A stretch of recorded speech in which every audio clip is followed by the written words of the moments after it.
Bom, pessoal, a gente está aqui então na nossa, na verdade, nosso quarto bloco, né, da nossa aula falando sobre o CPC 47, receitas. Então, até o bloco anterior, dividindo, nós falamos o item 1 e 2, né, falando aqui de... fizemos o overview, fizemos lá a questão do contrato, do entendimento do contrato e a obrigação de desempenho. Agora, vamos trabalhar aqui na determinação do preço da transferência e o restante aqui, depois divulgação, alocação, né? E a questão da divulgação final. Bom, então quando a gente fala da determinação, então veja, a gente tem as etapas. A primeira delas, efetivamente, é a gente falar sobre se existe ou não um contrato. A segunda etapa é definir a obrigação de desempenho, se é de uma única vez, se é ao longo do tempo, como que a gente vai fazer isso, para daí a gente vir e precificar isso, tá? A gente lembra que no método, quando a gente vai falar da obrigação de desempenho, a gente fala lá da questão do POC, né? A questão do método do preço, método do preço do insumo, digamos assim, o método do produto do insumo, né? Que basicamente está atrelado ao POC. Isso é só um comentário importante, houve muita discussão quando saiu essa norma, se o POC estaria sendo extinto ou não, enfim, mas a gente fica claramente aqui pela norma que não, que continua e que tem que ser cumprido, tem que ser atendido. Bom, a gente fala então da determinação do preço da transação, que parece que é uma coisa muito simples, muito fácil, mas não é bem assim, né? A gente pode encontrar alguma complicação aí, porque você pode ter, por exemplo, mais de um tipo de, digamos, de atividade, ou mais de um tipo de produto ou de elemento, vamos falar assim, dentro do seu contrato, tá? E às vezes isso não fica muito claro. Então vamos entender como que a gente vai fazer isso, como que a gente vai determinar esse preço. Que aqui nós estamos falando de mensuração, tá? Mensuração. A entidade deve considerar os termos do contrato e práticas usuais para determinar o preço de transação. Então isso aqui, digamos assim, é comum, né? É algo que a gente já faz no dia a dia. Então, os termos que eu coloquei no contrato e até as práticas usuais de negócio. Por quê? Porque a gente já viu lá atrás que nem tudo que a gente acaba cobrando ou tendo que prestar de serviço acaba sendo considerado como uma obrigação de desempenho, ele está escrito no contrato. Muitas vezes isso está atrelado à prática normal do negócio. Um exemplo muito claro disso é trocar produto quando você compra, tá?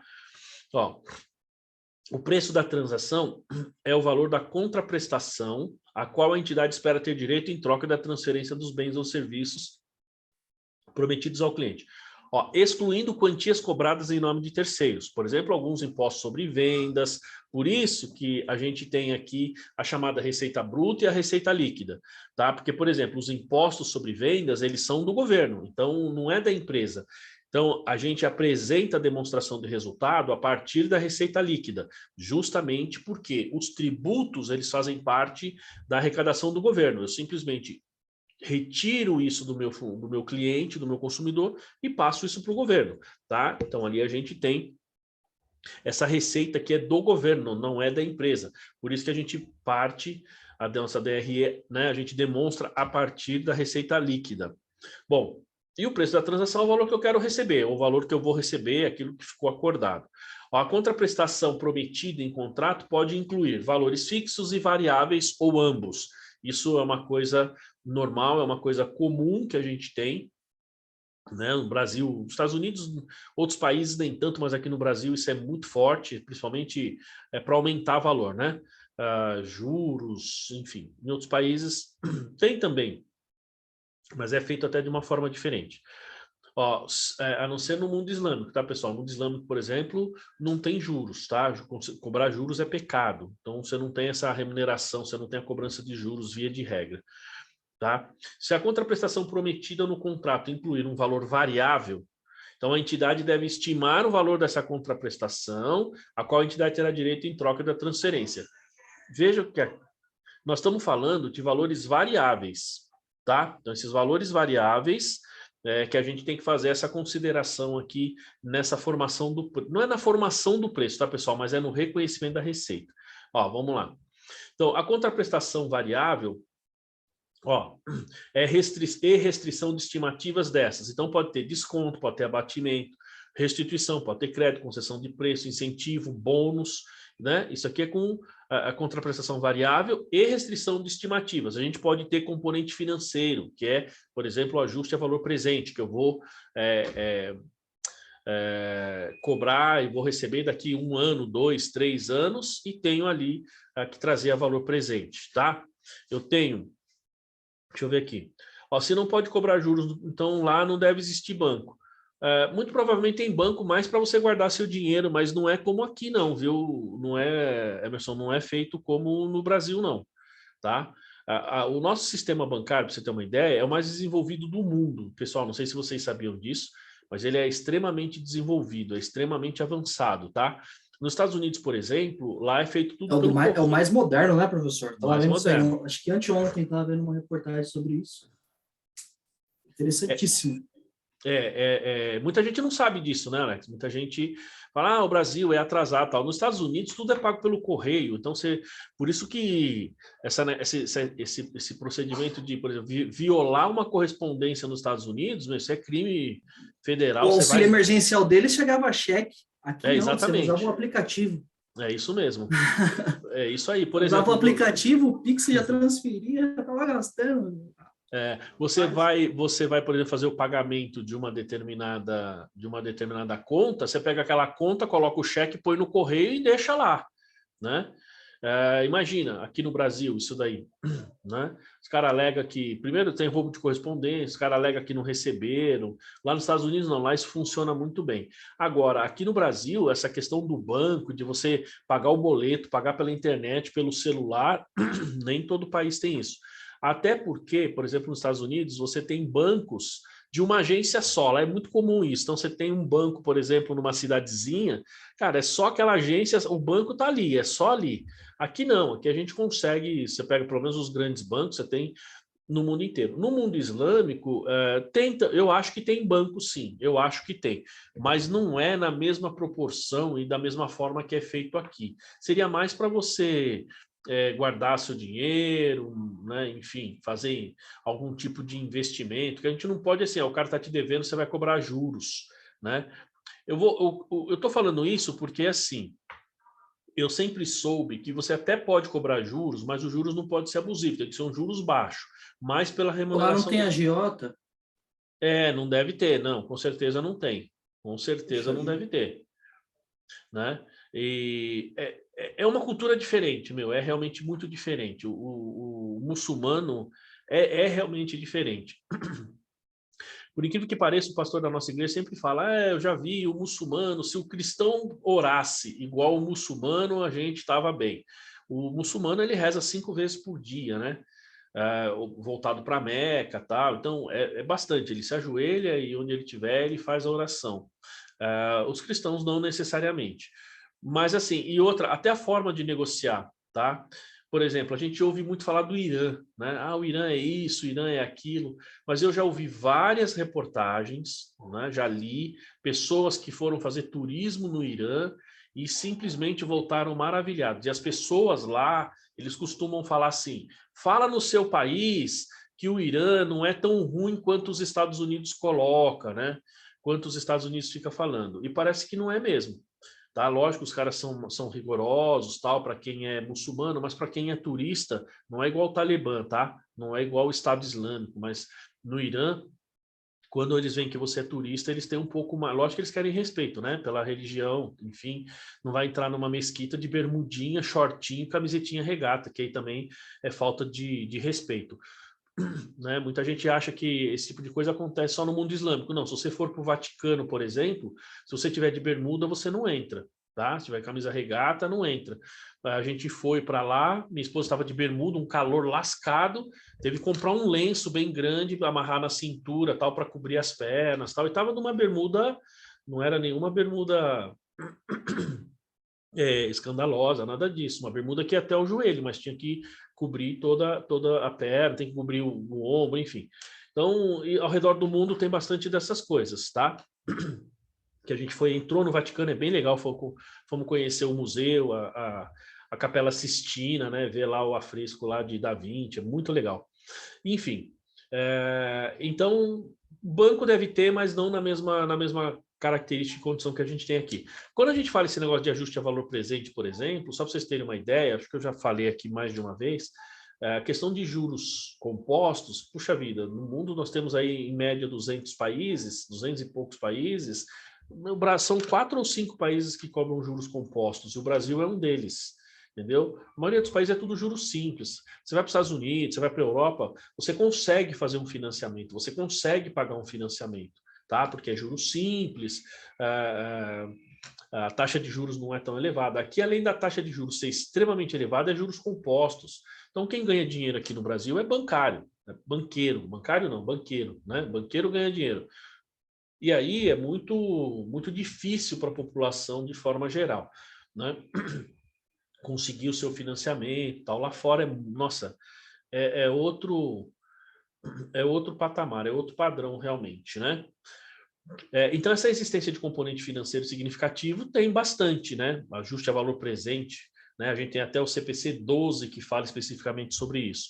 A gente tem também contraprestação não monetária, tá? Ó, valor justo do bem, caso contrário, usar como referência o preço de venda e serviço prometido ao cliente em troca dessa contraprestação. Contraprestação não monetária é quando você tem algum caso, por exemplo, do tipo, ó, você fecha o aluguel comigo que eu te dou o frete, por exemplo, tá? Então eu entrego para você, mando o frete, isso é uma contraprestação teoricamente não monetária. A gente sabe que está embutido no preço, mas ele não está cobrando por aquele serviço. Quando eu falei isso num determinado treinamento, teve uma pessoa, a gente está falando de leasing, mas o processo é semelhante. A pessoa falou assim, pessoal, a gente fechou um contrato de aluguel com uma pessoa e o proprietário falou assim que se a gente comentou que tinha outros imóveis na mesma faixa, ele falou, não, se vocês fecharem comigo, eu faço a mudança para vocês. Tá? Então o proprietário foi lá, mandou o caminhão, trouxe, fez a mudança pessoal. Isso é uma contraprestação não monetária, tá? E contraprestação a pagar, né? Então, por exemplo, valor à vista, crédito, cupom, voucher. A gente tem esse tipo de coisa aqui, pessoal. Por exemplo, já ouvi dizer que quando você vai abrir uma loja de material de construção, por exemplo, a primeira remessa que você manda por exemplo, eu vou vender tintas, eu vou vender, sei lá, material de construção, vou vender, sei lá, chuveiro, sabe, materiais elétricos, tal, hidráulicos, a primeira remessa que você manda normalmente quando uma loja dessas abre, e nós estamos falando de C&C, Telhanorte, empresas grandes, a primeira remessa normalmente eles pedem como bônus, como brinde, né? Então você manda isso para lá de graça, teoricamente. Então você imagina, né? Você abre uma empresa grande que tem dinheiro, e a primeira remessa normalmente é mandada de forma gratuita, né? Isso fica muito fácil se a gente for pensar bem, né? Quer dizer, muito É justo, fácil. né, professor? Oi? Justo, justo. É, né? Sabe por quê? Pensa bem. O cara se lascou a vida inteira para chegar num patamar grande. Aí, a loja dele, vamos supor, uma Leroy Merlin, onde todo mundo passa. Sua marca ali é uma vitrine, já deixou de ser uma loja. Virou uma vitrine, ali você está expondo, é um marketing gratuito do teu produto. Então, Alex, você está naquela loja... deixa eu te cortar um pouco. Te cortando. Justo. Uma parte. Você sabia que eu vou na Leroy Merlin para passear? Olha, é sensacional. Sabe por quê? Sabe por quê? O meu filho é viciado, ele é doente, ele sabe todas as marcas de ventilador. Você acredita nisso? Ele conhece todas as marcas, cara, é impressionante. Agora ele está diminuindo um pouquinho, né? Porque ele está aprendendo a jogar no celular, então ele diminuiu um pouquinho. Mas ele só via vídeos de ventilador. E às vezes, por exemplo, hoje muito provavelmente eu vou ter que levar ele, porque como ele está preso a semana inteira e hoje basicamente acaba aí o nosso quarentena, né? Talvez eu leve ele lá para ele entra na Leroy, tem que ir na loja do ventilador, ele liga um por um, desliga, mexe, fala a marca, e ele ainda fala assim, o moleque fez 4 anos aí, semana passada, né? Ele fala assim, esse aqui é muito potente, papai, esse aqui é muito potente, esse aqui é muito bom, é bonito, é para pôr no teto. Aí ele fala assim, para pôr no teto, é para pôr no chão, é para pôr na parede. O moleque sabe tudo. Que barato. Mas assim, pensando nessa primeira remessa que é gratuita, Faz sentido, porque até para a própria empresa que está fornecendo aquilo ali, para ela é marketing. Não Sim, é, sim, é um sim. investimento, é um retorno que vai voltar. Não, claro, tanto é que as empresas fazem, né? As empresas mandam, os revendedores mandam, né? Eu não sei em termos de quantidade, eu não sei se isso ainda, se essa prática ainda perdura, tal, mas enfim, mas fica um pouco mais fácil, né? Lógico, você é que tem empresa que pega um pouco pesado nisso, fala assim, se você não mandar a primeira remessa, você não vende na minha loja. Isso, algumas estratégias, assim, se você pegar, por exemplo, quem tentou uma estratégia muito parecida com essa, de ser fornecedor exclusivo, né? Até foi a Walmart, né? Que se deu mal no Brasil na primeira vez, né? Pegou algumas empresas aqui no Brasil e falou, não, você só vai vender para mim, você vai ser exclusivo. Que se impor, os caras falam, não, eu não vou deixar os meus fornecedores, meus clientes que eu já vendo há muito tempo para vender só para você.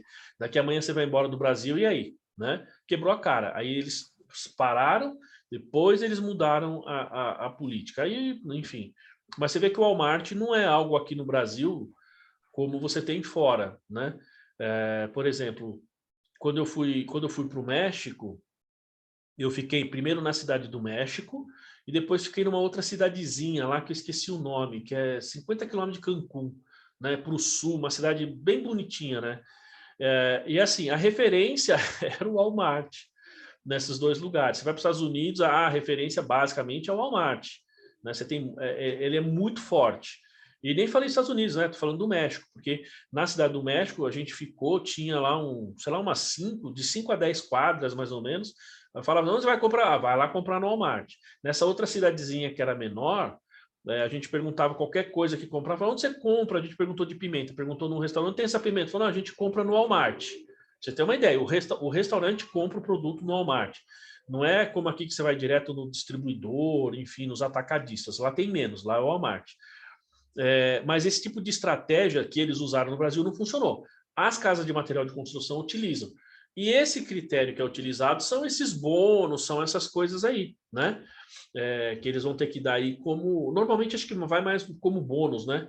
Porque vai ter que dar baixa no estoque lá na saída, né? Vai ter que fazer a saída do estoque.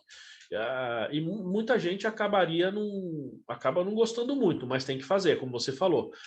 Para você colocar o seu produto para ser vendido, por exemplo, na Leroy, na Telha Norte, ainda mais se for um produto pequeno. Se é um produto, por exemplo, eu vou vender tinta Souvenir, que já é uma marca consagrada, né? Tinta Coral, por exemplo, é um pouco mais fácil. Agora, você tem um produto que é pequeno, que você vende aquela tomadinha, sabe? Que você não é uma empresa tão grande, aí não tem jeito, né? O Emerson está falando, entraria como custo de aquisição do cliente. Eu não sei se seria como custo, tá? Nesse caso. Porque na verdade, você vai tirar do seu estoque. Eu acho que isso seria talvez mais uma despesa comercial. Sabe por quê, Emerson? Porque o custo você tem que ter a receita correspondente, a despesa também. Só que na despesa, essa receita é gerada de forma indireta, entendeu? E ali é como se você estivesse pegando uma parte do seu dinheiro, como o Alex falou, estou investindo lá nesta outra empresa, colocando esse recurso lá para ele vender meu produto, tá? Então, basicamente, nem sei se seria custo, né? Porque o custo é para produzir o seu produto. Nesse caso, você não está fazendo uma venda, né? Nesse caso, você estaria fazendo aqui uma espécie de doação, sei lá, né? Enfim, nesse É uma visão caso, estratégica também, né, professor? exatamente. Então, Se o e cara essa não. visão... desculpa, pode falar, Alex. Não, porque se o cara não estiver pensando nisso aí, pensar que isso é despesa, pô, é um empresário que já nasceu morto. Não, não, mas contabilmente Começar a a gente pensar dessa forma. entenderia como despesa, porque esse Não, não, eu falo investimento... assim, não, é uma despesa, mas eu tô assim, mas eu tô falando que ele achar que é uma despesa ruim, que não vai te trazer retorno. Não, não, não. Eu entendo que não é, como o próprio Emerson está falando, ó. Esse custo de aquisição de cliente é como o pessoal do marketing chama. Poderia até ser, mas pode ver que você mesmo está falando que é o pessoal do marketing, né?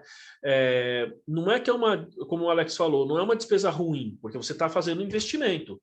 Lógico que eu gostaria de ter o meu produto sendo vendido na Leroy se eu tivesse algo desse tipo, né? Vendido sei lá, na Telha Norte, na C&C, nessas grandes lojas, porque não é tão fácil assim, né? A mesma coisa você produzir aí um determinado, sei lá, produto de alimento e querer vender no Pão de Açúcar, no Extra, né? Embora o Extra agora mudou um pouco a estratégia, mas no Açaí, que comprou aí 70 lojas aí do Extra, enfim, né? Então vale bastante a pena, vale bastante a pena.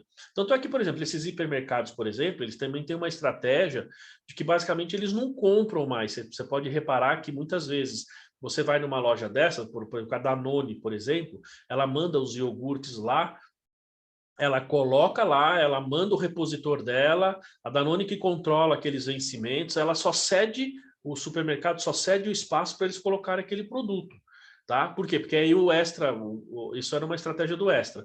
Eu sei porque uma pessoa que trabalhou no Extra que falou numa das aulas aí para mim, né? Falou, deu o exemplo. Eles não compravam, eles faziam o acordo lá com a Danone mandava os iogurtes todos e colocava lá na prateleira e tinha que controlar, né?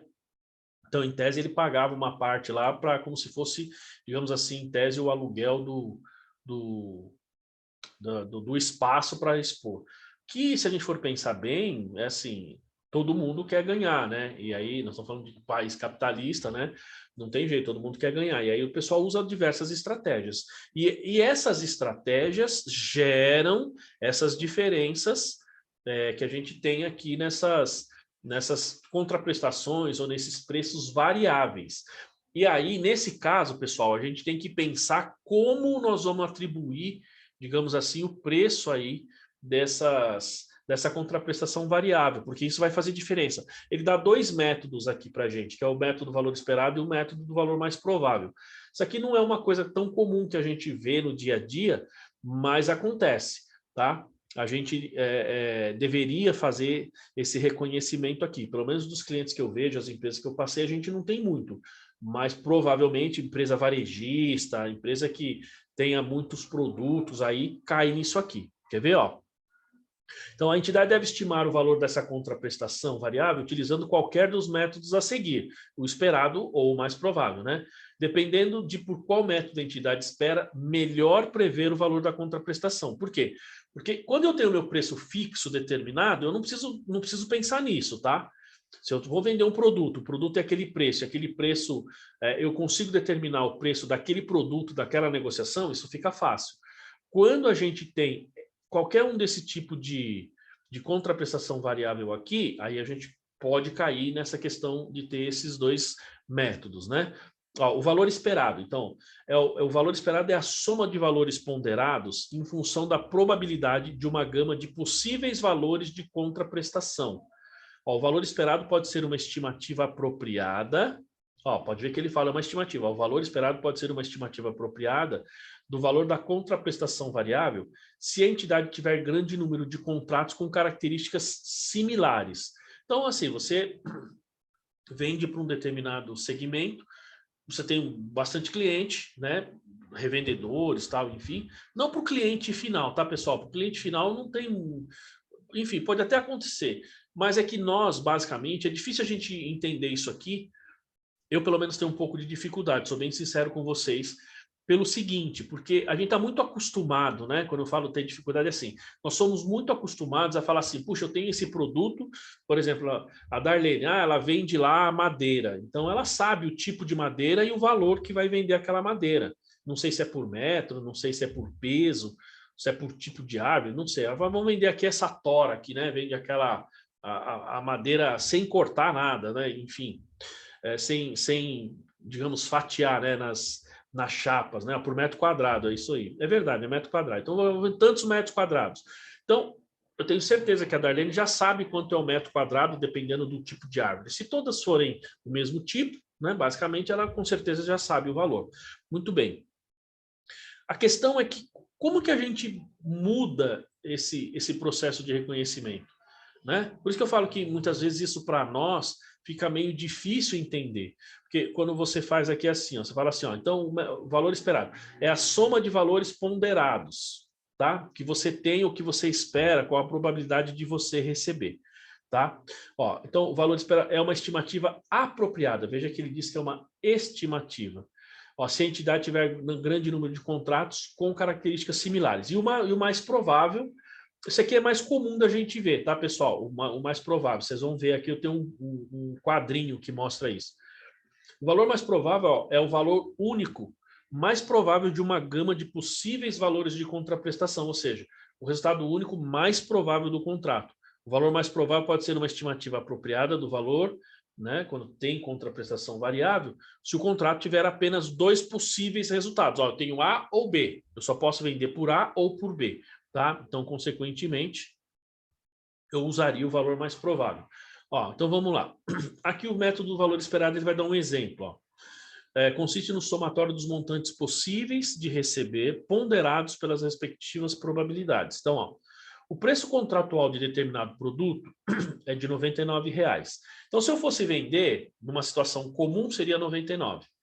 Entretanto, em função de descontos a serem concedidos pela qualidade do produto, a contrapartida pela entrega desse produto tem 30% de probabilidade de ser R$ 80,00, porque eu tenho uma grande gama de clientes. Então, para alguns, eu não dou desconto nenhum, vendo a 99. Vamos pensar que aqui é o metro cúbico, né? Da madeira. Acho que é cúbico, né? Que ela falou. Isso, é metro cúbico. Da madeira. Opa. E seria 99. Aí, como eu tenho vários clientes, eu vou dar desconto, então a probabilidade de vender a 80, dando os descontos, é 30%. E 40% de ser 90%, tá? Ó, e 30% de ser 99. Então, eu tenho 30 a 80, 40 a 90 e 30 a 99, tá? Então, dá aí os nossos 100% dos produtos que você espera vender. Aí a gente pode fazer um quadrinho desse aqui, ó. Tá? Então, por exemplo, ó, tem 80 a 30%, ou seja, 30% de probabilidade de vender R$ 80,00, meu valor ponderado seria 24. R$ 90,00, a probabilidade de vender é de 40%, seria 36. E R$ 99,00, que seria o meu preço cheio, eu vendo para 30% dos meus clientes, o valor ponderado seria R$ 29,70. Somando os três, ó, dá 89,70. Ou seja, veja que aqui eu estou ponderando. Então, o valor que eu supostamente espero receber do meu cliente é R$ 89,70, tá? Então, a gente está muito acostumado a falar assim, não, ó, eu vou vender a 99, vendo a 99, ou a 90, ou a 80, eu dou um desconto. Não é tão comum a gente usar essa técnica aqui, tá? Como eu sei que eu tenho preços variáveis, então o que eu faço? Eu já reconheço os meus produtos basicamente a R$ 89,90 e faço ajustes ali na contabilidade, né, em função do que efetivamente depois a gente recebe ou se esses percentuais não forem os mesmos. O que a gente acaba na prática fazendo no dia a dia eu vendi tanto a tal valor, vendi tanto a tal valor, ou seja, você já registra contabilmente com o valor já definido, já vendido. Não é assim que a gente faz no dia a dia, né? Mas se você estiver fazendo um orçamento, por exemplo, tá? Qual o valor que eu vou vender? Qual o valor da minha mercadoria? Então, como eu estou fazendo uma projeção futura, eu uso uma técnica dessa daqui, tá? Então, vou fazer uma venda aí. Tem gente que vai bem no detalhe mesmo, ó, então eu vou vender tanto a tanto, tal, sem ponderar, tá? Esse é o primeiro método. Como eu disse, não é algo que a gente usa no dia a dia, que a gente vê bastante. Se alguém viu aí já essa aplicação, pode até comentar aí, né? E tem um valor mais provável. Pode falar, André. Ô, Alex, desculpa. Não fui eu, Emerson. Emerson, desculpa. Tem um documentário de uma empresa lá dos Estados Unidos, a Enron, que é a Isso. empresa de energia dos Estados Unidos, do estado do Califórnia, eu acho, que eles reconheciam na receita o valor do orçamento, quanto que eles Isso. projetavam que iria receber. Aí foi feio, né, que até uma grande auditoria quebrou, Arthur Andersen, né? Isso. Esse caso, Emerson, você já assistiu o filme dele? Sem ser o documentário, o filme? O documentário só. Assisti. Assista o filme, tá? Para quem não assistiu, você tem o filme chama Os Mais Espertos da Sala. É um filme meio que documentário, é um filme que tem uma hora e meia, duas. Eu já usei esse filme como base para dar minha aula de auditoria na faculdade, na graduação. Então, é um filme que vale muito a pena você assistir. E exatamente isso que eles faziam. Eles nem tinham vendido ainda a energia, e eles já reconheciam no balanço a energia. Esse caso foi a maior falência da história dos Estados Unidos. Milhões de pessoas perderam o emprego, perderam a aposentadoria, perderam tudo, milhões de pessoas, muita gente mesmo. Inclusive, Arthur Andersen, né, que hoje na época foi assumida, né, a Price assumiu Arthur Andersen, foi justamente por conta desse caso, porque eles assinaram o balanço, falaram que estava tudo ok e tinha desvio. E quando você vê o filme, é uma coisa impressionante a estratégia que eles usam para desviar, digamos assim, a atenção da auditoria. Se a gente for pensar, nós já falamos aqui, se a gente for pensar como que a Odebrecht, por exemplo, conseguiu desviar tanto dinheiro, pagar tanto político e a auditoria que, se eu não me engano, acho que era a Price, eu acho. Professor, Era uma vou te dar uma notícia legal da Odebrecht. Por que ela conseguia? Porque ela tinha um sistema próprio dela, contábil, e então eles trabalhavam com 2 sistemas e manipulavam a informação lá dentro. Eu descobri isso semana passada, conversando com pessoas que trabalharam lá na época. Na época. Então, na época lá, o negócio fervia dinheiro mesmo. Então, né? Conheci 2 pessoas que trabalharam nessa época. Aí eles estavam explicando que apenas alguns gerentes ou diretores que tinham acesso ao sistema paralelo que eles utilizavam. Então, em um dado momento, você trabalhava com um movimento, registrava, depois passava e ia trabalhando com 2 sistemas. Então, era a fraude dos caras. E acho que talvez até um pouco mais, né, Alex?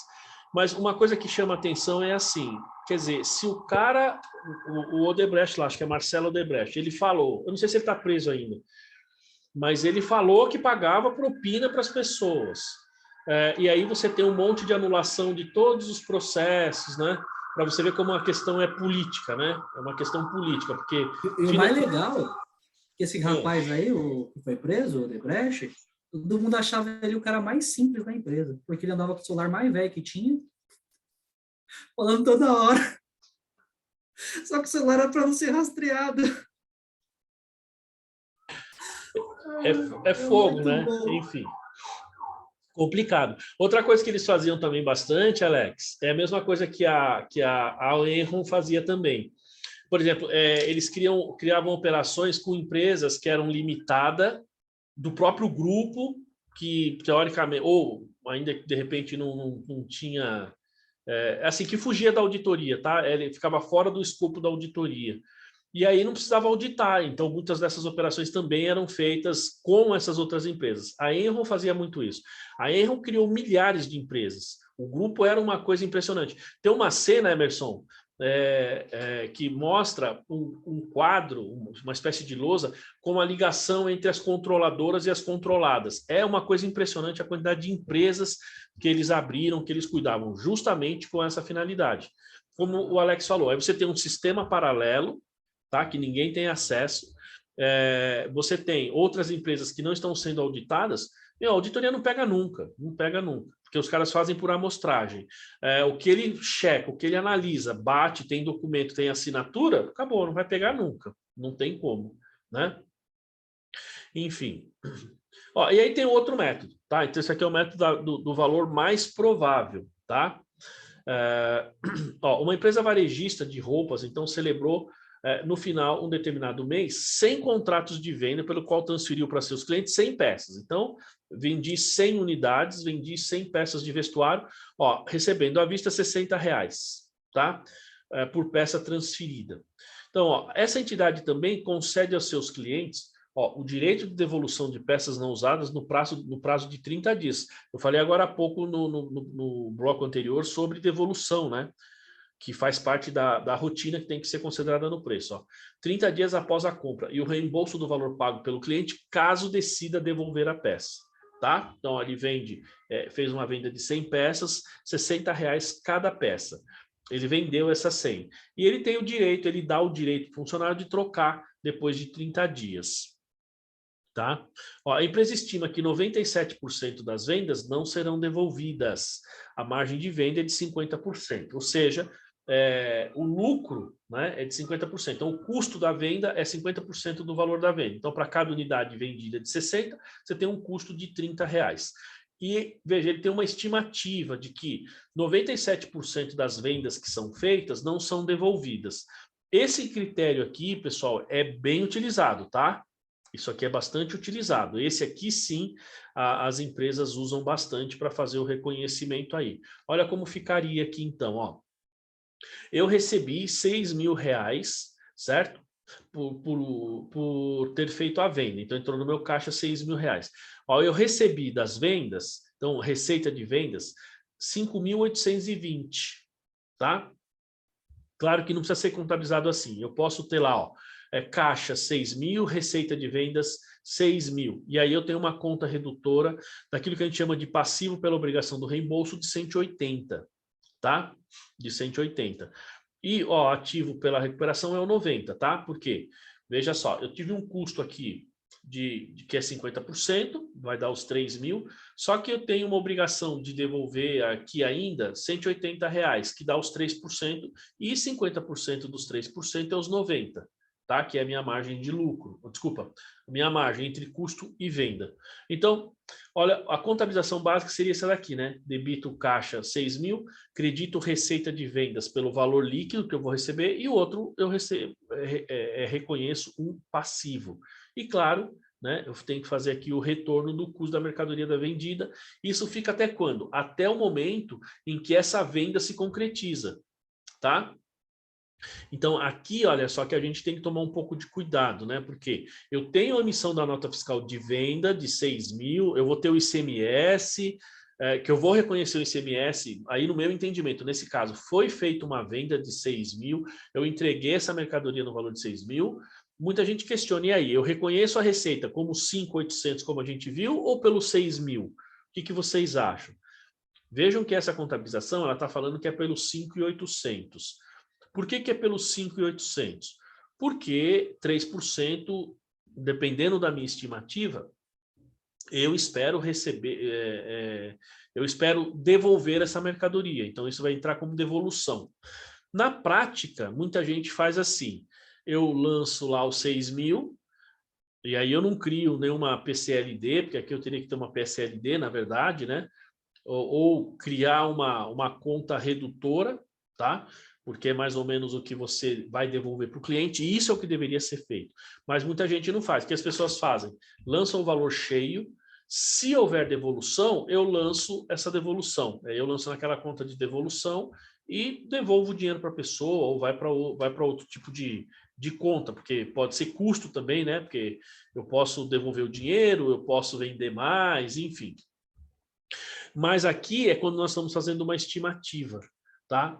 Então tem muita empresa que já sabe que vai ter que devolver. Então, contabilmente, como eu lançaria esse modelo aqui? Você já sabe que você tem devolução, pessoal. Se é uma loja que você, uma empresa que você compra, né, e vende, e nessa venda você sempre tem devolução, o correto, lembre-se, eu posso até faturar pelo valor cheio, tá? Mas a contabilização deveria ser desta maneira.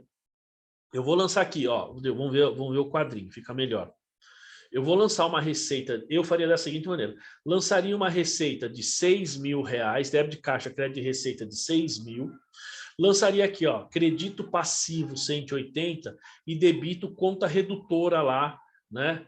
Vendas canceladas estimadas, por exemplo, no valor de 180, faria isso. Lembrando que esse 180, ele, para fins de imposto de renda, por exemplo, teria que adicionar, porque é uma estimativa, tá? E a questão do custo aqui também, que eu teria que fazer a reversão, e aqui eu teria que excluir, porque no lucro real isso aqui seria tributado, entendeu? Mas percebam que eu estou usando um critério fiscal como se eu tivesse efetivamente vendido pelos R$6.000. Mas contabilmente a gente tem que gerar informação, a gente tem que gerar realmente aquilo que faz diferença no patrimônio, que é uma receita de 6.000 e uma conta redutora de 180, tá? Que na prática, né, pessoal, se a gente for olhar no resultado final lá na DRE, no lucro vai ser uma redutora de 90, né? Porque eu tenho 180, mas tenho uma recuperação de 90, que é o custo. Mas de qualquer maneira, eu estaria mostrando uma receita mais próxima da realidade, tá? E aí não se trata, digamos, de procedimentos fiscais, se trata de procedimentos contábeis para mostrar a realidade da empresa, tá? Mas nem todo mundo faz isso. Não sei se alguém já viu esses critérios, na prática, muito difícil fazer isso. Talvez essas empresas que vendam pela internet, eu não vi a contabilidade de nenhuma, né? Mas muito provavelmente eles devem fazer isso. Por quê? Porque eu tenho 7 dias para devolver a mercadoria. Então, nesses 7 dias, eu posso fazer esse tipo de contabilização, tá? Numa empresa que é física, loja física, não tem necessariamente a obrigação de trocar.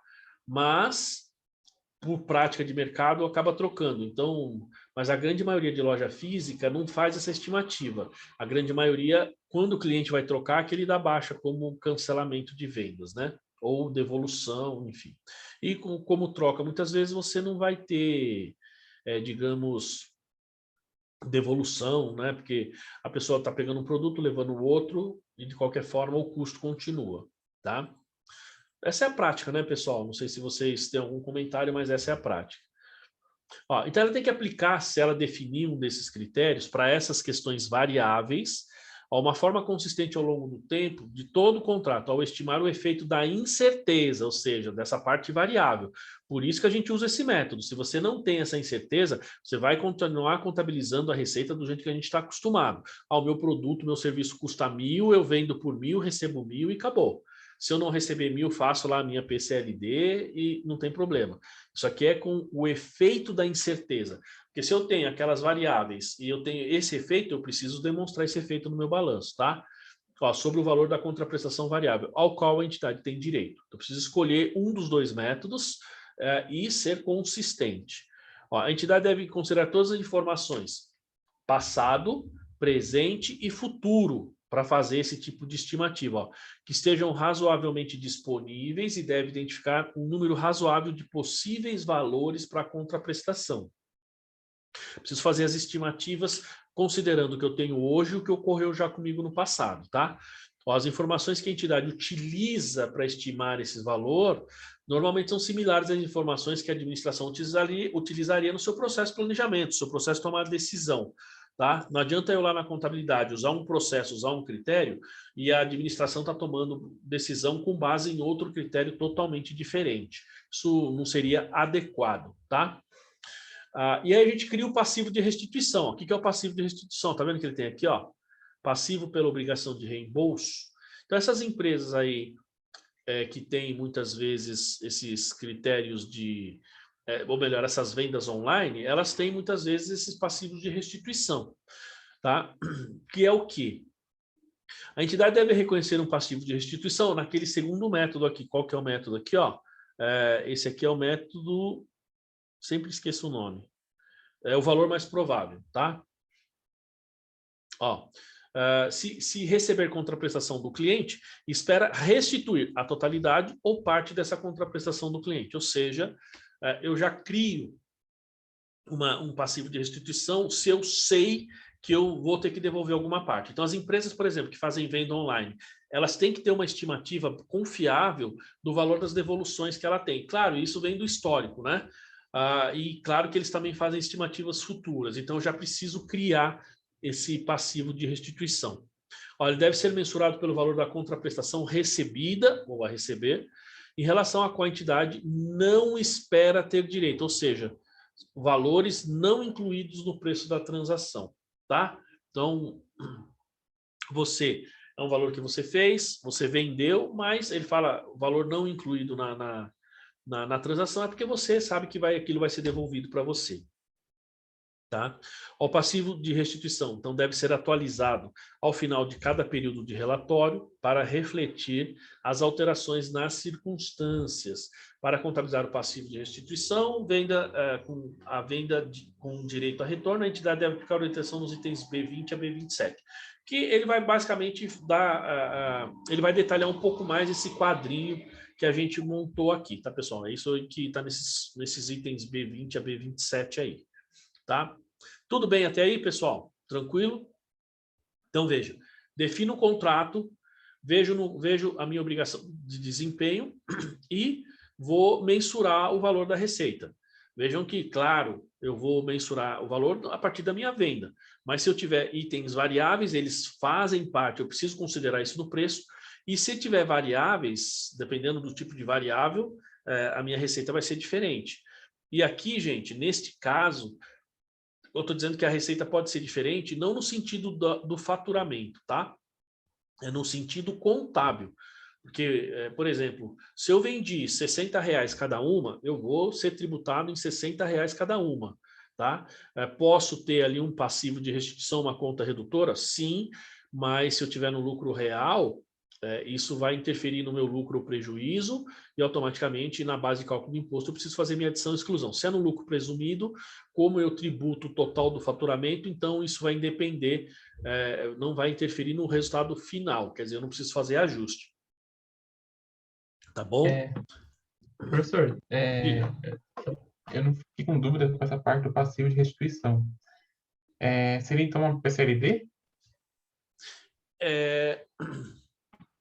Então, não é exatamente uma PCLD. Vamos lá, qual seria a diferença entre a PCLD e esse passivo de restituição? A PCLD é assim, você fez uma venda, tá? Beleza, você fez uma venda normal, e vamos supor, eu vendi X produtos a X reais, me dá uma receita de R$1.000. Então, eu tenho lá R$1.000 e vou receber R$1.000, perfeito? A PCLD, ela está atrelada a este recebimento. Por exemplo, esquece a venda, PCLD está atrelado ao seu contas a receber.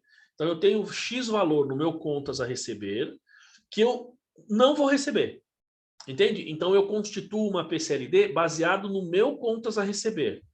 Porque a receita está certa. A receita foi contabilizada da maneira correta. Só que o valor que você vai receber não é mais aquele que você esperava. Por quê? Porque o cliente faliu, porque o cliente não vai te pagar, esse tipo de coisa. Isso é PCLD. O passivo de restituição, ele está atrelado não ao valor que você vai receber, mas ele está atrelado ao valor que você, por exemplo, não vai considerar como receita. Entendeu? Lógico que os dois parecem um pouco, né? Mas vamos supor, eu fiz uma venda de R$6.000, vou pegar o exemplo que nós vimos numericamente ali, R$6.000, e eu lanço na minha receita, no meu contas a receber, R$6.000. Desse valor, eu vou falar assim, ó, eu não vou receber tanto. Tá? Eu não vou receber tanto.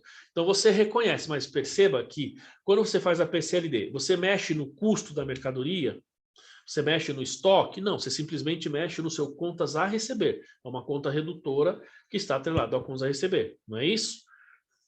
Por quê? Porque você entregou a mercadoria, essa mercadoria foi embora e você não vai ver mais. Então, você reconhece uma perda mesmo. No passivo de restituição, né?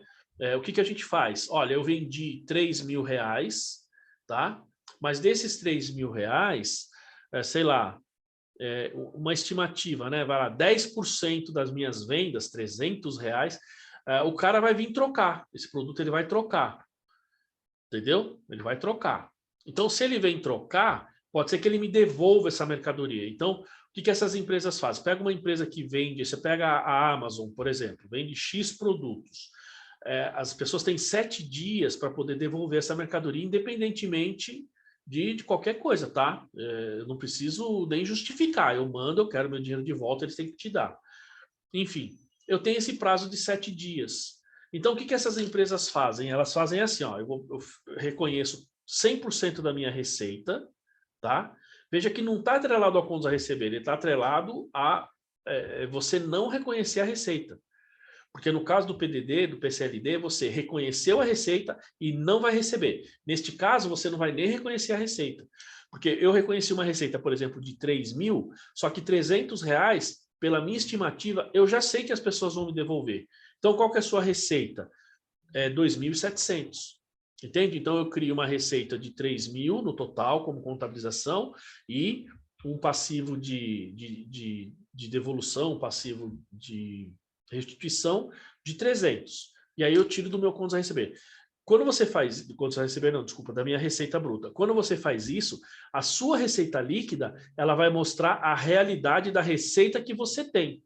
Entendeu? Supostamente, Emerson, esses 300 aí, você não vai nem ter contas a receber. Porque você pode ter nesse momento, mas a pessoa vai te devolver, entendeu? Então, esses 300 você, teoricamente, nem lança no seu contas a receber, supostamente. Você vai ter que devolver o produto pro cara, entendeu?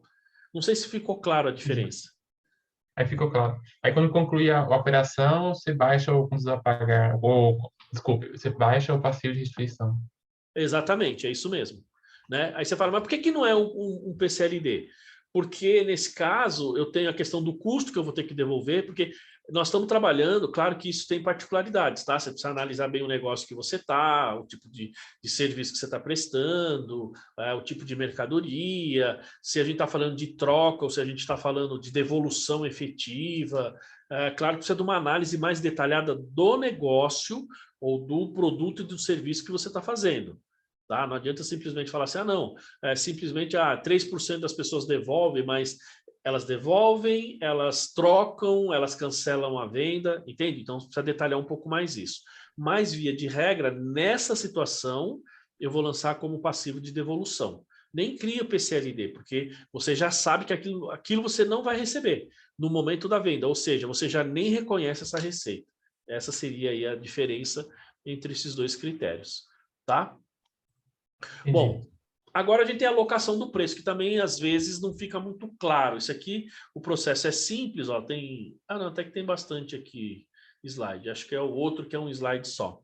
Bom, o que é alocação? Então, uma vez que eu defini o preço, que eu sei o preço, eu já tenho o meu critério de preço, eu vou colocar o preço no produto, né, na hora da venda.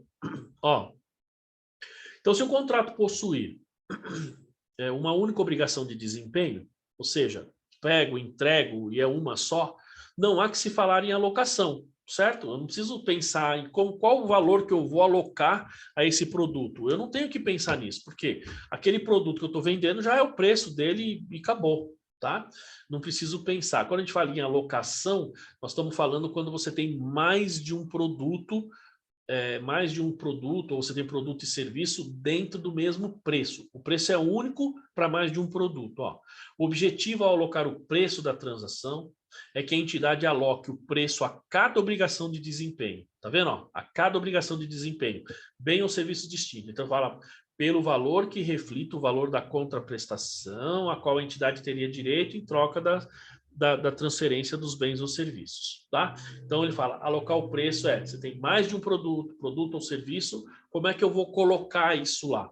Ó, então, para atingir esse objetivo, a entidade ela coloca o preço da transação para cada obrigação de performance identificada no contrato, com base no preço de venda individual, tá? Ó, então eu vou pegar os diferentes produtos ou serviços que eu tenho ali naquele contrato, naquela venda, pego...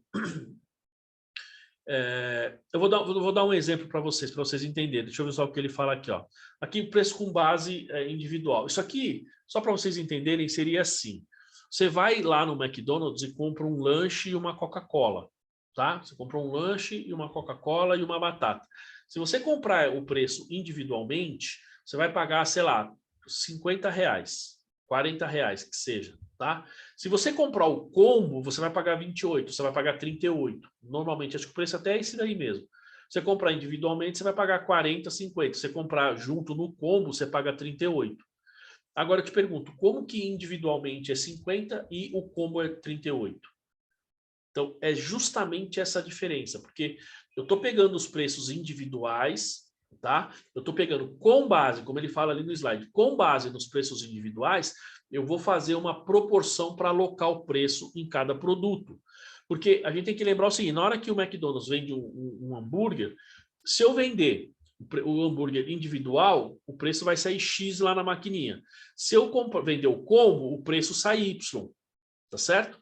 E aí eu preciso pensar nessa questão, porque você tem tributação, você tem o reconhecimento da receita. Porque quanto que eu fiz de receita vendendo Big Mac? Bom, eu preciso considerar aqueles que eu vendi nos combos e aquele que eu vendi individualmente, porque os preços individuais são diferentes, tá? Então, por isso que ele fala essa questão da alocação, tá? Então, eu vou pegar, ó, alocar o preço da transação de cada obrigação de performance, tá? De cada obrigação de performance, com base no preço de venda individual. Vamos lá. Ó, para alocar o preço da transação a cada obrigação de performance com base no preço de venda individual, então a entidade deve determinar o preço de venda individual no início do contrato do bem ou serviço distinto subjacente a cada obrigação de performance. Então, eu vou pegar lá, por exemplo, usar o caso do McDonald's. Então, eu vou comprar o lanche no McDonald's, McDonald's, vou vender e vou falar assim, bom, eu vou vender isso aqui. Então, eu vou alocar esse custo porque eu sei o meu valor individual do Big Mac, da Coca-Cola e do, como é que chama? Da batata, tá? Aliás, pessoal, uma parte aqui, vocês já viram aquele vídeo? Eu vou testar isso daí, hein? Em que o cara compra uma Coca-Cola pequena, uma média de 500 ml e uma de 750. Vocês já viram isso daí, não? O cara pega o refrigerante... Só muda o tamanho do copo. Oi? Eu vi, só muda o tamanho do copo. Da batata então, também, né? Então, exatamente. A batata, Alex, eu vi uma reportagem de um especialista que, assim, de uma batata média para uma batata grande, muda, acho que 12 gramas. 5 gramas, olha. Alguma coisa assim, que dá, acho que 4, 5 ou 6 batatas a mais na média. Alguma coisa assim. É impressionante, né? Impressionante. Mas esse do refrigerante eu vou fazer o teste, viu? Quando eu for no McDonald's a próxima vez, eu vou pedir um refrigerante pequeno e vou pedir um médio. Vou fazer o teste. Porque daí para frente eu vou pedir sempre o pequeno. Porque, olha, eu fiquei impressionado com isso daí. Não sei se as outras pessoas viram. Se não viram, procurem lá. Foi no Facebook lá, né? Do Abud. Acho que é o Abud. Oi? O canal acho que é do Abud. Ele faz vários vídeos assim. Acho que tem. Então, eu vi um cara... e o primeiro eu vi era um vídeo internacional. Eu não botei muita fé. Mas daí eu vi um vídeo aqui do Brasil, o cara falou, não, vamos testar para ver se é verdadeiro. O cara testa, meu. Enfim, só se tiver alguma manipulação no vídeo, mas eu fiquei impressionado. Eu vou fazer o teste para ver, porque realmente os caras estão roubando a gente, né? Mas, enfim. Bom, então nesses casos... Professor. Oi? Aqui no Madeiro, pagar caro para ir no McDonald's, vai gastar muito. Isso é verdade, isso é verdade. Faz tempo que eu não vou, sabe? Outro dia a última vez que eu fui no Madeiro, a gente acabou não sendo muito bem atendido, depois disso faz bastante tempo que eu não vou. A gente vai no McDonald's, né, Alex? Porque tem criança, ele gosta do McLanche Feliz. Então a gente acaba indo, não tem jeito. Pelo menos uma vez por mês, eu não sou muito fã, não, tá? Não sou muito fã, mas pro Thiago a gente leva ele pelo menos uma vez por mês para ele comer ali como é que se diz, o McLanche Feliz dele, que ele gosta bastante, né? Mas o Madeira é muito melhor, não tenha dúvida. Bom, mas enfim, então como é que a gente faz isso aqui, né? Então, o preço individual, bom, a gente já falou isso aqui, né?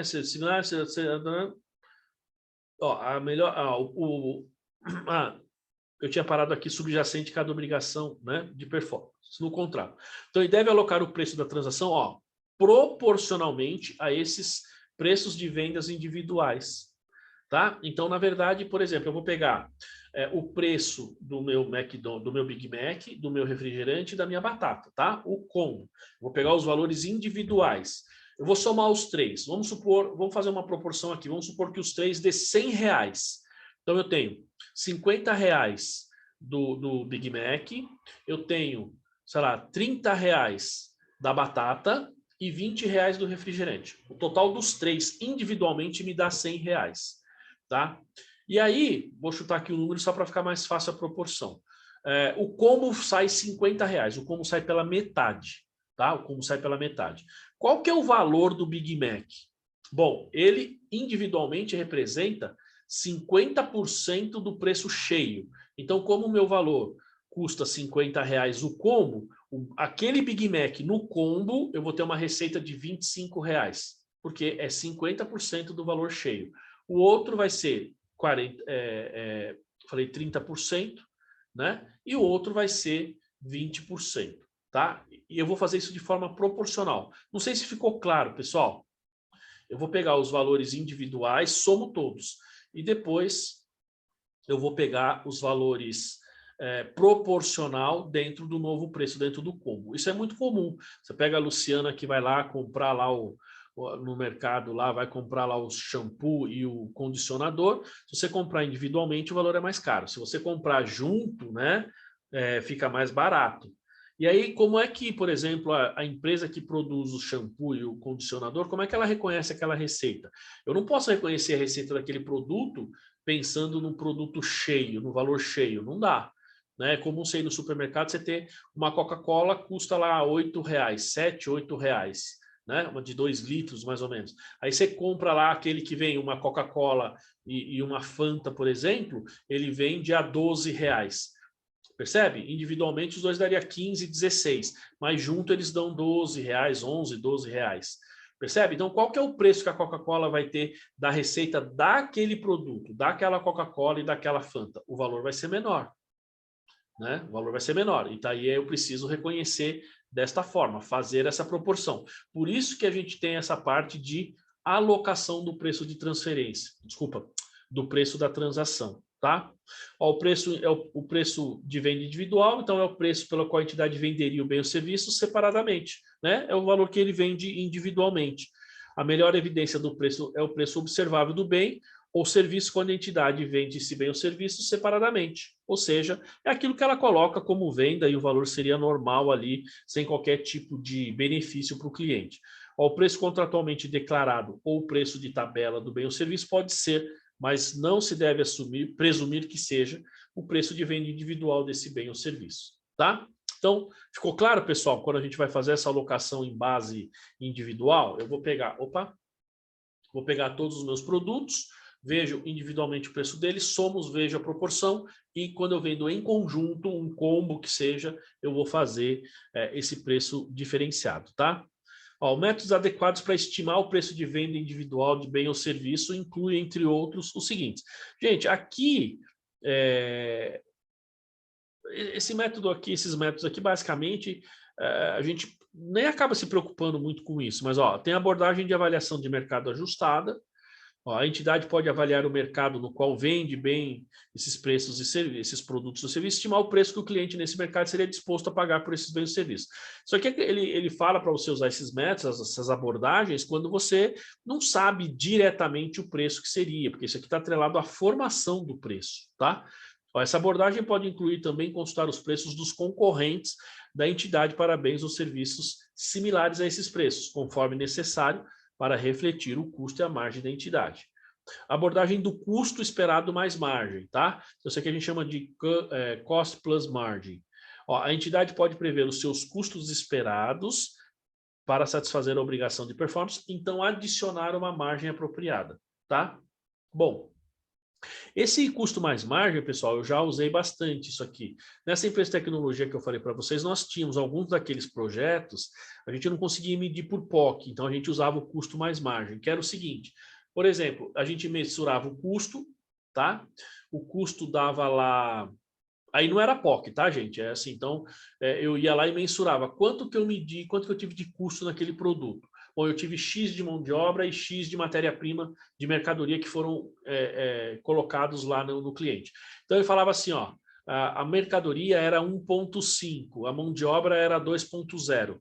Então, por exemplo, a cada R$100 que eu tive de mão de obra, né, eu falei que era 2,0, então eu cobrava 200, né, pegava os 100 vezes os 200. Supondo que tenha sido 100 o custo. E a mercadoria era 100 também, só que era 1,5. Então, eu multiplicava por 1,5, que dava 150, e eu cobrava do cliente 350, e o meu custo tinha sido 200. Essa é digamos assim, a métrica e a técnica que é utilizada quando a gente fala dessa abordagem de custo esperado mais margem, tá? Tem a abordagem residual. Ó, a entidade pode estimar o preço individual, ó, por referência ao preço da transação total, menos a soma dos preços de vendas individuais observáveis de outros bens ou serviços prometidos no contrato. Tá? Então, eu tenho o preço de venda individual, e aqui ele fala por referência ao preço da transação total, tá? Menos a soma de preços de vendas individuais de outros bens ou serviços que estão ali naquele contrato.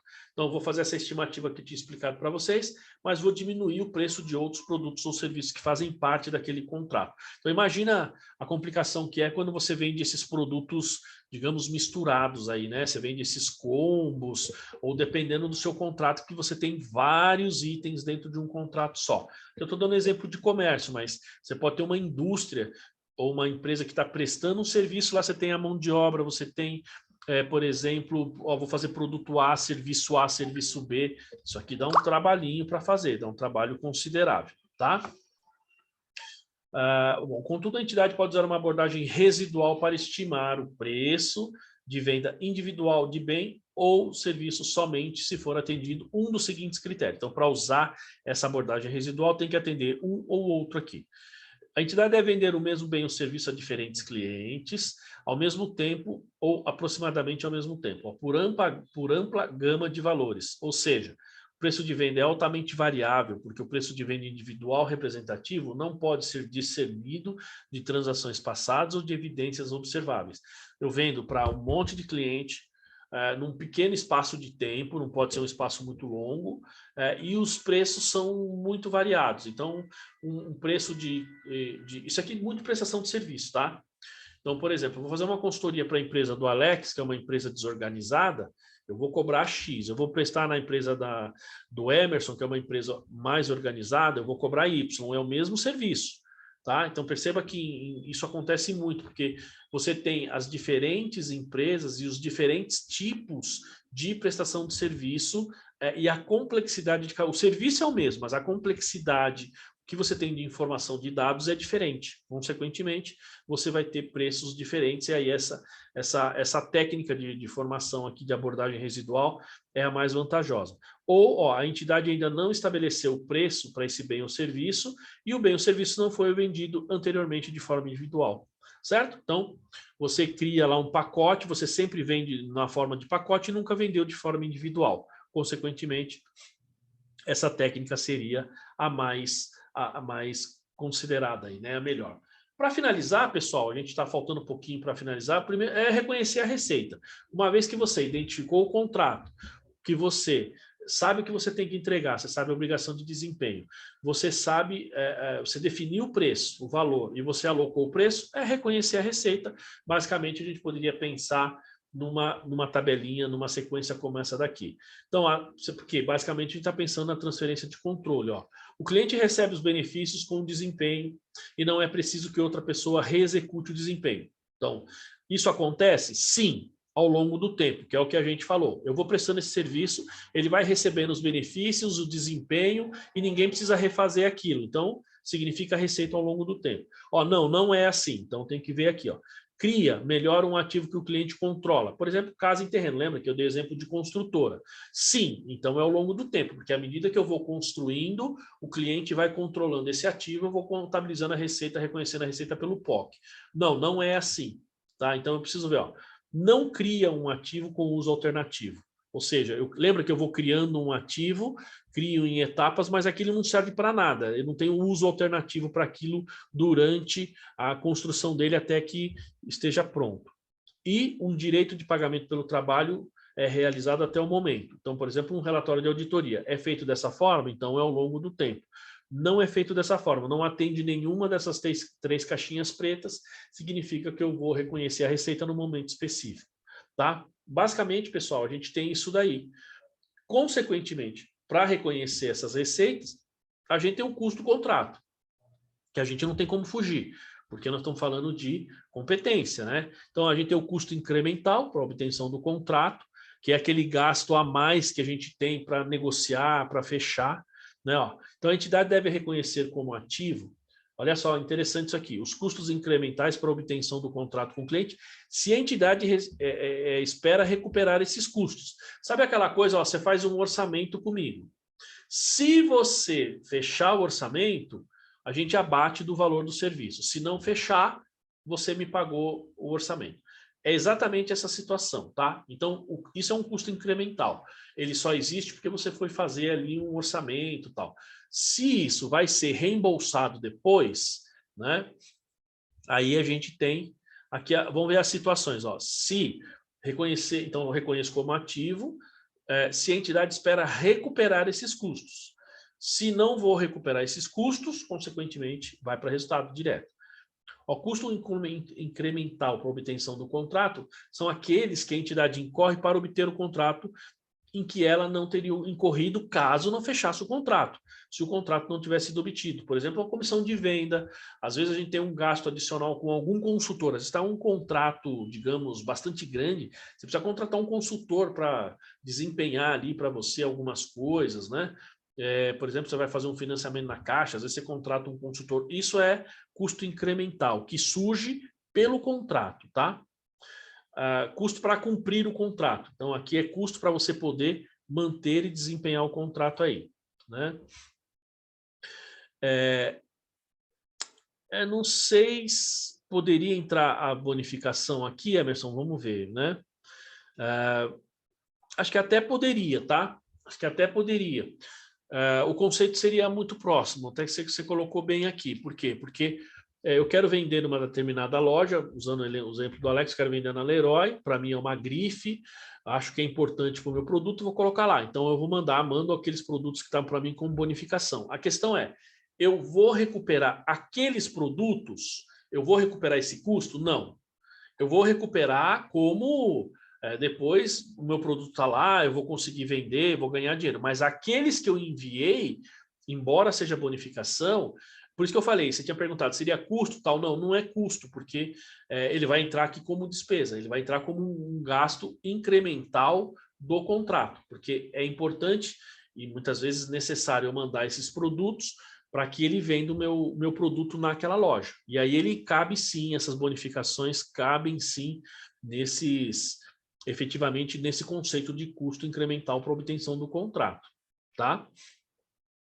Aqui o custo para cumprir o contrato, ou seja, que já é para manter, né? Então, se os custos incorridos aí no desempenho com o cliente não estiverem dentro do alcance de outros pronunciamentos, ou seja, 16 estoques se você estiver produzindo estoque, imobilizado ou intangível se você estiver desenvolvendo esse tipo de ativo, seja imobilizado ou intangível, né? Então, a entidade deve reconhecer o ativo a partir dos custos incorridos para cumprir o contrato, somente se esses custos atenderem ele fala, ó, todos os critérios a seguir. Primeiro, os custos referem-se diretamente ao contrato ou ao contrato previsto que a entidade pode especificamente identificar. Por exemplo, custos relativos a serviços a serem prestados de acordo com a renovação do contrato, ou custo para projetar o ativo a ser transferido de acordo com o contrato específico. Os custos geram ou aumentam recursos da entidade que serão usados para satisfazer as obrigações de desempenho. Espera-se que os custos sejam recuperados. Então, ó, de novo, vou voltar aqui. Se os custos tal não tiverem dentro do alcance, a entidade deve reconhecer o ativo.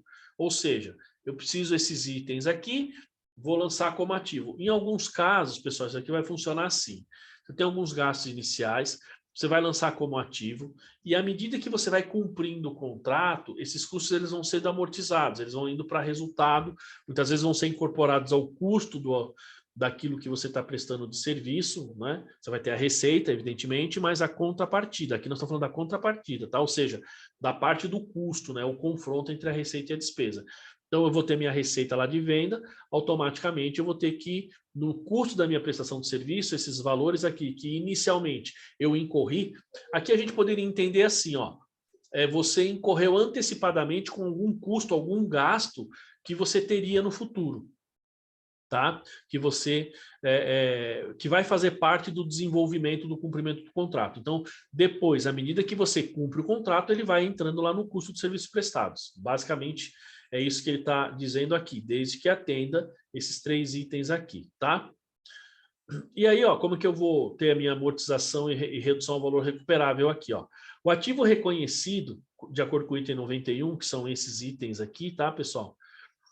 Deve ser amortizado em base sistemática, ó, que seja consistente com a transferência ao cliente dos bens ou serviços ao qual o ativo se refere. O ativo pode se referir a bens ou serviços a serem transferidos de acordo com o contrato previsto específico, ou seja, aqui nesses casos aqui, pessoal, nesse tópico, à medida que é o que eu acabei de falar, eu vou prestando o serviço e sistematicamente, na forma que eu vou reconhecendo a receita, se é POC, se não é POC, se é ao longo do tempo, eu vou, né? Por isso que ele fala em base sistemática, eu vou reconhecendo no resultado. Como se fosse base sistemática, pensa na depreciação, você não vai mensalmente lançando a depreciação, aqui você tem que ter um sistema, o sistema que a gente diz é um método, tá? para você reconhecer. Pode ser ao longo do tempo, pode ser no percentual que você tem do reconhecimento se for POC, e aí vai depender da forma que você vai reconhecer a sua receita, tá? Ó, a entidade deve atualizar a amortização, então, para refletir uma alteração significativa na época esperada, tal. Uma vez que você vai fazendo essa amortização, se tiver algum tipo de procedimento que você tem que alterar essa estimativa, digamos assim, de amortização desses valores, então eu preciso usar o CPC 23, porque passa a ser uma mudança na estimativa contábil, tá? Ou seja, a gente sabe que o CPC 23, mudança de estimativa, é uma mudança prospectiva. Daquele momento que você mudou a estimativa para frente, você vai usar essa nova estimativa sem mexer no resultado passado. E coloque isso em nota, né? Ó, redução ao valor recuperável. Pode acontecer, tá? A entidade deve reconhecer a perda por redução ao valor recuperável, ou seja, o impairment, CPC 01, no resultado, na medida em que o ativo contábil, que o valor contábil do ativo reconhecido exceda o restante da contraprestação que você vai receber, ou que você espera receber, e o custo que se referem diretamente ao fornecimento desses bens ou serviços não foram reconhecidos como despesa. Ou seja, quando você tem, digamos assim, ativos, você teve custos que você reconheceu como ativo, esses gastos lá como ativo, eles podem ter perdas. Primeiro, quando você gastou mais dinheiro do que aquilo que você vai receber, você tem uma perda, tá? Porque eu gastei 100 mil, porque eu esperava ganhar 300, mas por algum motivo eu vou receber só 80, então você tem uma perda de 20. E outro, quando você tem, digamos, que os custos, deixa eu até ver aqui que eu acabei até vendo aqui, ó. Os custos se referem diretamente ao fornecimento desses bens ou serviços e que não foram reconhecidos como despesa. Tá? Então, tem o custo, eles não foram para despesa por um motivo ou por outro, porque eu ainda não tenho confronto, então, efetivamente, eles vão ser reconhecidos como perda, tá? Não sei se ficou claro, tá claro até aí, pessoal? Porque a gente vai entrar no último tópico aqui, né? Tá tranquilo? E a gente entra aqui no último tópico, né? Que fala da divulgação. Tá vendo? Você tem, tá vendo? Não é muito não, você tem mais pouquinhos slides aqui, nem sei que horas são. Vamos ver aqui, faltam uns 15 minutinhos. O objetivo, então, dos requisitos aí de divulgação, isso aqui ele sempre vai falar, tá, pessoal? Consiste em que a entidade divulgue informações suficientes para permitir aos usuários compreender natureza, valor, época, incerteza de receitas e fluxo de caixa proveniente do contrato com o cliente. É lógico, se eu sou usuário, se eu sou administrador, sou gestor, eu quero saber dessa receita que eu vou receber, quanto que efetivamente eu vou receber, se eu vou receber, se tem algum risco, se tem alguma incerteza nesse fluxo de caixa, o valor que vai entrar na conta, a natureza, qual é o tipo de venda, o que eu estou vendendo, tá? E isso gera informação. O objetivo é gerar informação. A entidade deve divulgar informações qualitativas, que são esses itens, natureza, valor, época, e quantitativas, que são as referências de valor mesmo. Então, relacionadas aos seus contratos com clientes, julgamento que você significativo e mudança no julgamento feito para aplicar esse pronunciamento. Então, qual é o valor subjetivo do meu produto? Qual é, digamos, como é que eu reconheço um contrato? O que eu entendo que é o contrato? Como que eu vou alocar o preço? Tá? Então, são julgamentos. Muitas vezes são julgamentos. Qualquer ativo reconhecido a partir dos custos para cumprir o contrato, que é o que a gente estava vendo antes. Então, tem alguns custos, lancei como ativo. Então, fazendo isso, eu preciso também divulgar, né? Se houver esses custos, eu preciso divulgar.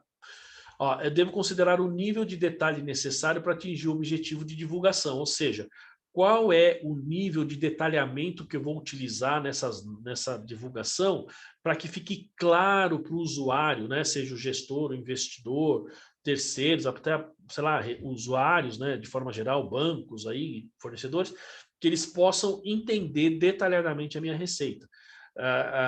O quanto eu vou receber, eu vou deixar de receber. É fundamental isso daí, tá? Porque senão você coloca digamos, uma forma de recebimento muito subjetiva, perfeito? E aí a entidade deve agregar ou desagregar, né? Colocar ou tirar Divulgações de modo que informações importantes não sejam obscurecidas, né? Seja pela inclusão da grande quantidade de detalhes insignificantes ou pela agregação de itens que possuam características substancialmente diferentes. Então, seja, na hora que eu vou fazer isso aqui, como no item anterior ele fala do nível de detalhamento, eu preciso entender aquilo que eu devo agregar como uma informação, seja complementar ou não, ou aquilo que eu tenho que tirar, porque às vezes o nível de detalhamento fica tão grande que isso embaralha o entendimento, isso dificulta o entendimento, tá? Ó, e a entidade não precisa divulgar informações de acordo com esse pronunciamento se tiver fornecidas informações de acordo com o outro pronunciamento. Por quê? Você pega o contrato 6, o contrato 6 não, desculpa, o CPC 6 de leasing, ele dá a forma de divulgação específica quando você tem as receitas de leasing. Ele está fora desse contrato, desse CPC aqui. Consequentemente, eu não vou ter que pegar a minha receita de leasing e fazer a divulgação de acordo com esse pronunciamento. Eu vou fazer de acordo com a receita ou com o contrato de leasing, lá no CPC 6. É isso que a gente tem que fazer. E a gente tem que divulgar o contrato com o cliente, saldo do contrato, obrigação de performance. Claro que saldo de contrato, essas coisas, né, pessoal? A gente vai fazer isso de forma genérica, né? Você não vai pegar cliente A, cliente B, cliente C e ficar falando, divulgando o quanto você tem a receber de cliente por cliente. Não é nesse sentido. Então, é o saldo que você tem a receber de forma geral. Preço de transação alocados obrigações, julgamentos que você utilizou, determinação da época de satisfação da obrigação de performance, ou seja, em que momento que você transfere esse risco e benefício, como que você definiu e determinou o preço da transação e quanto foi alocado para cada um deles, e os ativos que foram reconhecidos para cumprir este contrato, né? Que foram reconhecidos aí para você, então, reconhecer a receita, e depois você vai ter que dar baixa nesses valores de forma sistemática, né? Bom, pessoal, a princípio é isso. Hoje nós finalizamos aqui os outros 3 passos, basicamente, né? 4 passos. O primeiro e o segundo nós falamos na aula anterior. Vai ter questões lá para a gente fazer. Eu vou ver se eu já posto isso aqui hoje lá no site, tá, pessoal? Para vocês assistirem o vídeo. Pelo menos vai ficar à disposição, e atividade também. Tá bom, gente? Então, quero agradecer, saber se vocês têm dúvidas aí, questionamentos, comentários. Se tem alguém aí. Né? Bom, muito bem. Eu vou assistir novamente, que eu perdi a primeira aula, então... Eu vou... Então, Alex, aí eu vou postar, não lá, claro, preciso postar no YouTube, né?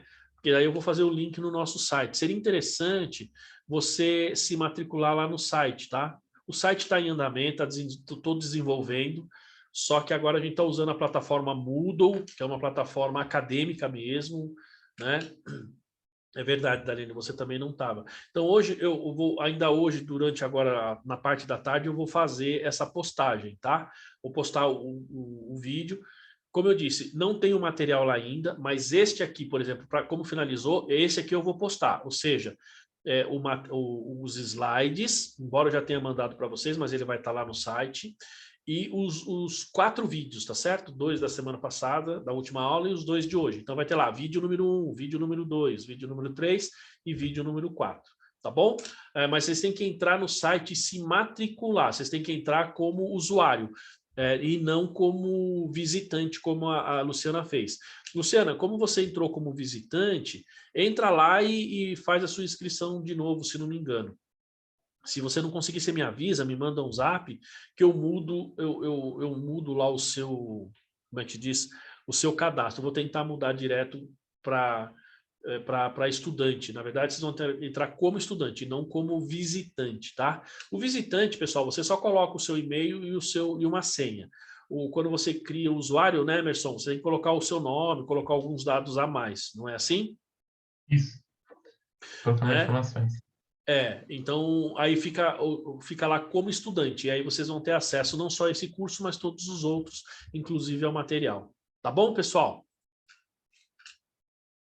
Bom, então, se não tiver dúvida, pessoal, eu finalizo aqui. Quero desejar aí a todos final de semana, se cuidem, né? Vamos orar pela nossa querida Rose, para que, se Deus quiser, ela melhore e na próxima aula ela esteja aqui com a gente, tá bom? Então, pessoal, na semana que vem nós teríamos folga por causa da semana passada, então semana que vem nós teremos aula normal, tá bom? E depois, na semana que vem, a gente vê a semana do carnaval, o sábado de carnaval, tá? Como é que a gente vai fazer aí, porque normalmente chega no feriado, né?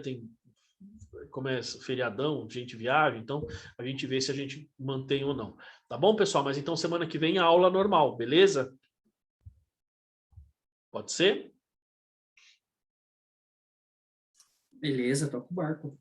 Então tá bom. Então, pessoal, agradeço todo mundo, fique com Deus aí. Bom final de semana. Qualquer coisa, só me chamar aí, estou à disposição, tá bom?